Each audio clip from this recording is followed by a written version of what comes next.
Hello, universe.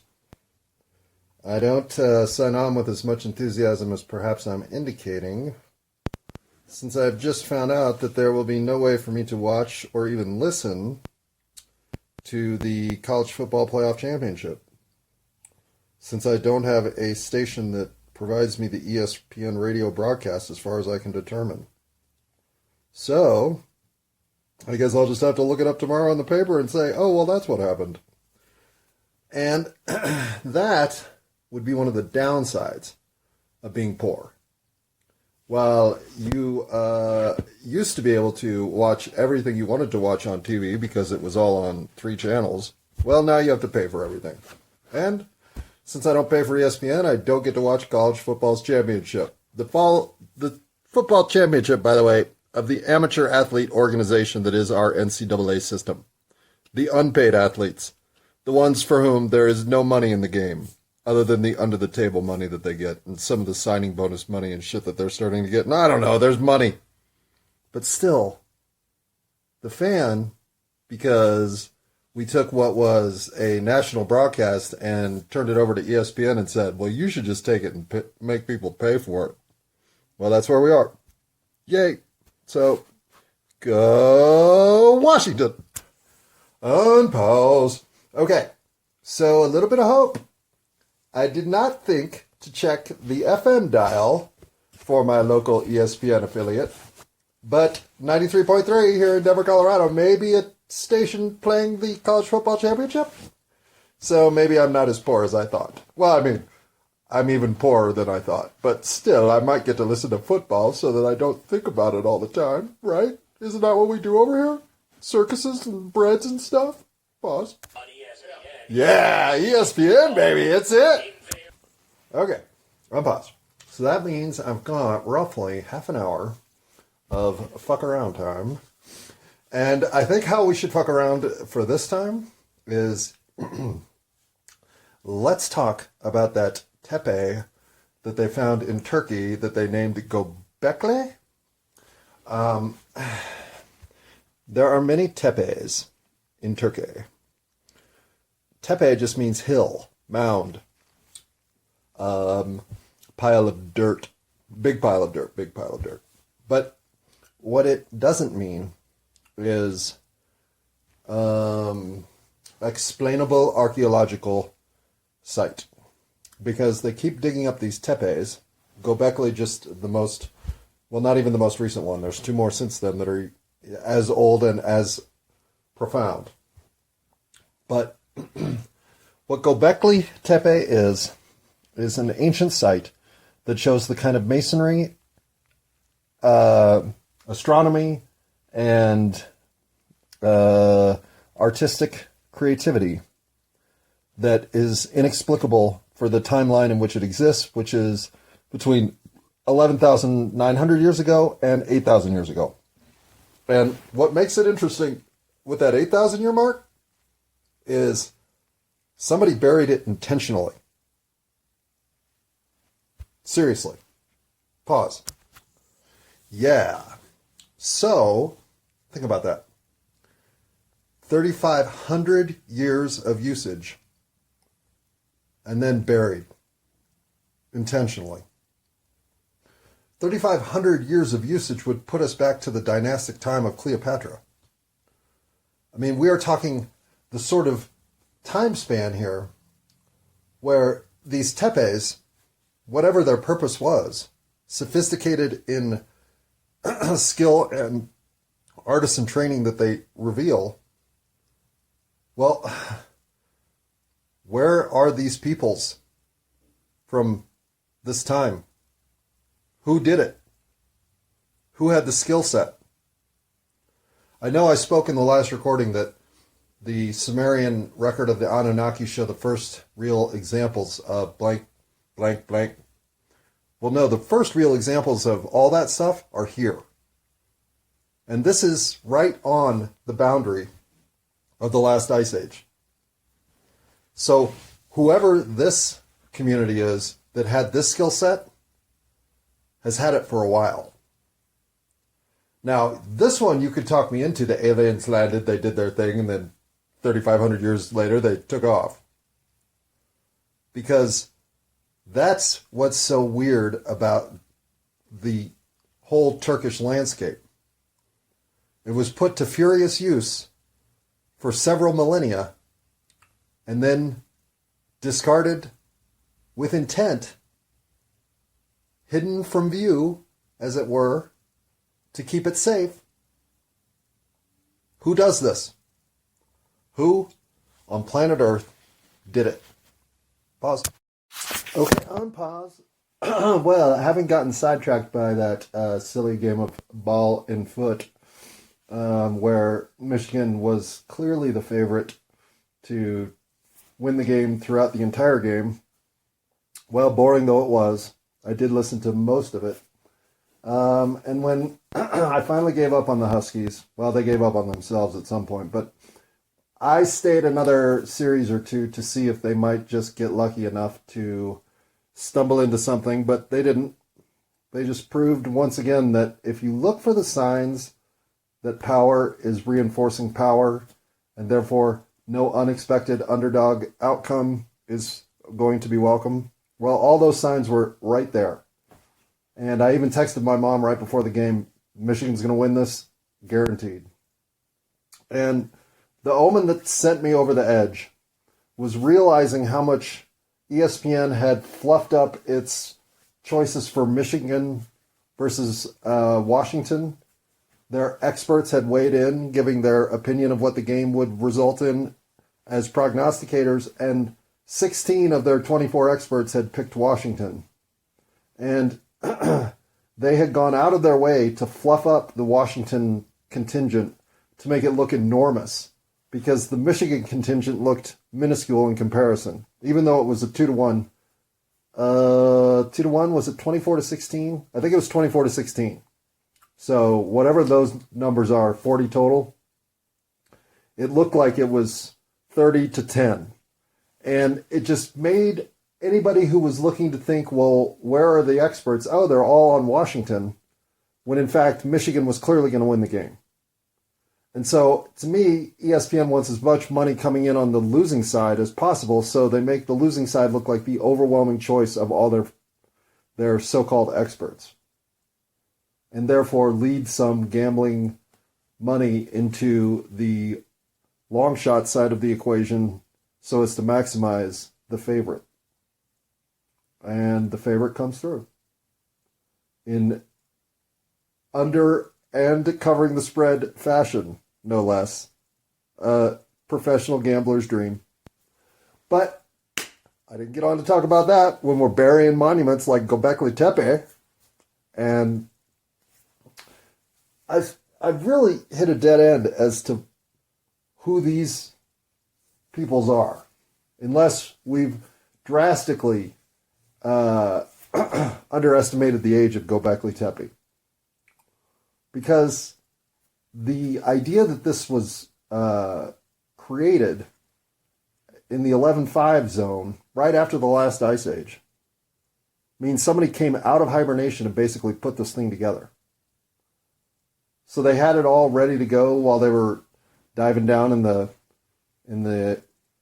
labyrinth underneath Derinkuyu, that underneath city, that underground city, of capability of housing, I think, 100,000 people, if I'm not mistaken. Like, it was the sort of secure fortress that one would think might survive an ice age. There was that. So there is evidence that maybe some civilization was ready to go right after the ice age. And so they build these tepes everywhere. And they do this because they've just been through an astronomical upheaval, cataclysmic event that sent them into the underground. So they need to track the next instance of this phenomena, which is why I think it lends itself to maybe a cyclical interpretation of the universe's energies in play, or this planet's robust expansion tectonics as it moves from its collapsed, all rocky, submerged oceans smothered state to its natural low atmosphere, watery wonderland state. Or maybe somebody set the planet in this particular temperate zone to be accommodating of liquid water. Maybe that's the whole point of Earth's existence, is that it supports liquid water. The rarity of that, to me, is as rare a phenomenon as anything involved. But all of these things are just the question marks and conundrums you run into when you start thinking about, well, what does this mean? So I get why the Egyptians just want to pretend this shit doesn't exist. And I get why other people want to pretend that this is the Rosetta Stone of ancient civilizations, proving that we are being lied to about our history. It's I guess the hubris of humanity and its belief that it knows everything that really is the greatest stumbling block here. We can't be humble in the face of the knowledge that we are completely ignorant about, or at best making guesses to fill in holes that are deep and continuous across timelines that don't even make sense when converged together. There's a whole lot of obfuscation, in my opinion, when it comes to trying to uncork the lies that are plainly there to be seen. Like the age of civilized mankind.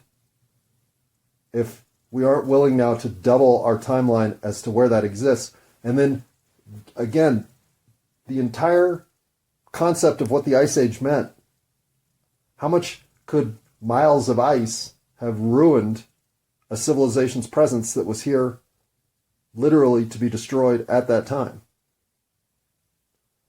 If these questions don't start to spark your imagination about what planet Earth, humanity, its place on it, and the continuous energy that we have injected in our harmonic and disharmonic relation to this planet as a body at large, well, go look at those Ellora caves. Think about Petra and how it had to have been built. Or that elevated fortress Sigurya down in Cambodia, I think, or Indonesia. Regardless, you'll find it. Sigurya maybe? Something like that. It's a big old rock. These things are amazing. They're literally, they fill you with awe. When you think about their existence and what we were capable of then, well, if technology has afforded us anything, we're capable of more things now. So where's our impression of grandeur on this planet as a civilization? What have we done to leave a mark of awesomeness for generations far down the line to discover and think twice about? How have we left our signature of achievement with planet Earth's harmony? What have we done? Well, maybe thoughts like that in a world divided by nations, those thoughts are too big. Maybe not, though. Maybe the realization that those lines on a map, those nation states we claim, they don't mean anything. How is somebody living in New Mexico not the brethren of the people living in Mexico? More so than the brethren of the people living in Maine. Your compulsion to team up as a human being is undeniable. We all do it. But we can be misled as to what our team really is if we listen to cues outside ourselves tell us how our teams are aligned. I'm not insinuating in any way that the people in New Mexico, the people in Mexico, and the people in Maine aren't all the same people. They are. But our local interests, our local communities, our local strength of existence in our camaraderie of who we exist with is being severed, at least in America, day by day. It gets harder and harder to envision a community atmosphere emerging in this country again, given the dissociative, unique, identity-driven individualism that now dominates everything about America. Is that a mistake? I really don't know. Like I said, this could just be the time to be alive when things went from one way to another, and the shocking transition, well, to witness it is, at a minimum, jarring. Every time I think about what we are becoming, I grow less and less confident that we'll survive our own existence. And I'm not trying to be pessimistic. I don't even want to be pessimistic.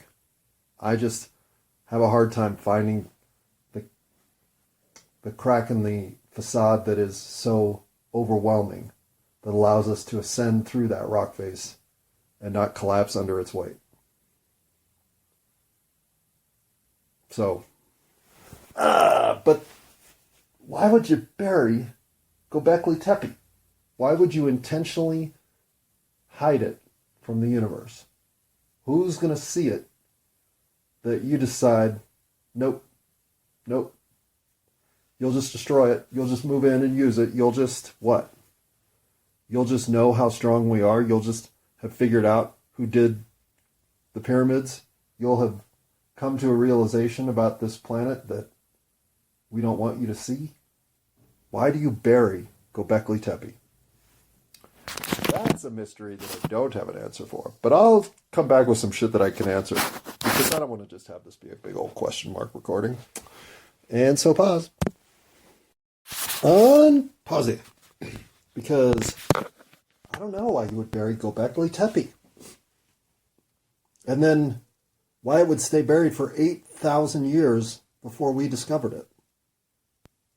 Or wait, wouldn't that be 10,000 years? Because we're talking about them being 11... Wait, don't hold me to the BC stuff here. I might be 2,000 years off, because I may be going 11,500 years from today's date or 11,500 years before Christ. And I know it's not before Christ anymore. It's like something else, BD or ABC or FLL. It doesn't matter. Roughly, at the last ice age, this monument was, or this monument, this, well, I don't know if they've declared it to be a place of inhabitation or habitation, because the initial dig did not uncover residences, but I think the secondary digs have. So I believe Göbekli Tepe represents a community of residences, but if not, then I know the other tepes they're uncovering do. So these historical realities mean everything that we've been taught about the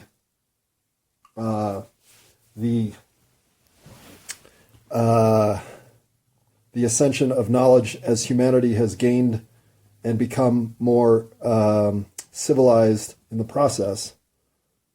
Well, if these places exist, then we were a whole lot more civilized way back when than we knew. And then what happened to disrupt it, to make us have to go through all that Sumerian shit, to go through it all over again 5,000 years ago to today? What happened in those 3,000 years from 8,000 BC to 5,000 BC when the Sumerians and their type arise? Well, good question. And still a better question is, why would you bury Göbekli Tepe? That's the question of the century so far. Pause. Pause. Okay. Well, I have to admit that I did get my ass out of the house today finally. Applied for 3 jobs, so that's good. Got the vaporizer situation handled by replenishing my Bernzomatic torch so I can do dabs again, which is why I'm going to go do some dabs, and then we're going to talk more about whether or not I've been in an 8-week funk. Pause.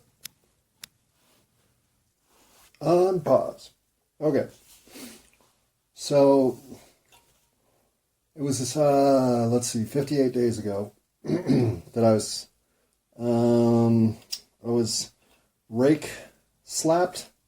If you step on a rake and the handle hits you right in the face, is that being rake slapped? Because that's what it was like.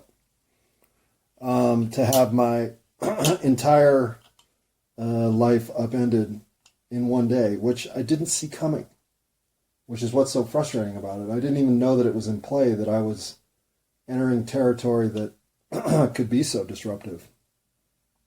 And boy, does that ever describe the year what is last year? We count that as the year after the year that love was left on the cutting room floor, but we don't really have a number for it since we really have no idea how old anything is. So giving anything an annual count seems facetious at best. But being facetious, as I am, I will go ahead and call it 2023. That year was the year that I stepped on many a rake. Didn't even know it. Did not know I was turning around to step on another rake, even though I was turning around to step on another rake. And so when the ultimate disruptive rake came down on the 12th of November, I guess that was the sign that that the year for me was ready to end. There were still, I believe, 7.5 weeks left, maybe 8. But I was ready for it to be over. And I think part of what has sidelined me since is I didn't really make that decision. It's just what November and December ended up being. And so by the... sorry, don't mean to ding the Burns-O-Matic. By the time I had talked myself into saying, oh yeah, well, when January gets here, I'll start doing the things I need to do for January, even though I had lived November and December as lethargic shut-in. Well, not lethargic in exercise, but lethargic in effort for engaging the world. Well, now engaging the world feels overwhelming again. I fucking hate when I get in this mode. And so I think the only way to really solve it is to go to an open mic tonight, which I haven't done in a while. And of course, I still haven't even unfolded all the lessons learned about comedy over the course of the year 2023. But this is year 2024, at least if we're going to go by that counting system. And so it's a new year with new opportunities. Maybe there's a new engagement on the comedy scene that was awaiting my persistence to reveal itself. And today will be the day. Or, given that it's already 5 o'clock, and that's getting kind of late to make it to the open mic night that's tonight. Maybe I'll go to the one on Thursday. But I had this flash of inspiration this afternoon saying, you know what I should do tonight? And an open mic was exactly the response. And I haven't felt that way in months, probably since October. So listening to that voice, I think, is important. And I think might be exactly the pry bar necessary to re-engage myself with the world at large and thus eject myself from this bedroom comfort that I have, like some sort of bug in a cocoon, established. This is not living. It may not be living to go to a comedy open mic night. I'll agree with you there. But it's at least engaging the universe again. And I have been sorely missing my engagement with the universe. So, that, plus, what the fuck happened that they buried Gobekli Tepe? And why'd they have to name it Gobekli? Gobekli? Gobekli. So, yeah. Why'd they bury Gobekli Tepe intentionally? And does that mean that we're sitting on mounds of hills and tepes across the universe that are intentionally buried megaliths from 8,000 years ago? Did they do it across the globe? Was this a universal effort to hide civilization? Or to ward off some sort of incoming cataclysmic disaster? Why would you bury your civilizational structure? You're either hiding it or you're protecting it. I just can't figure out which one.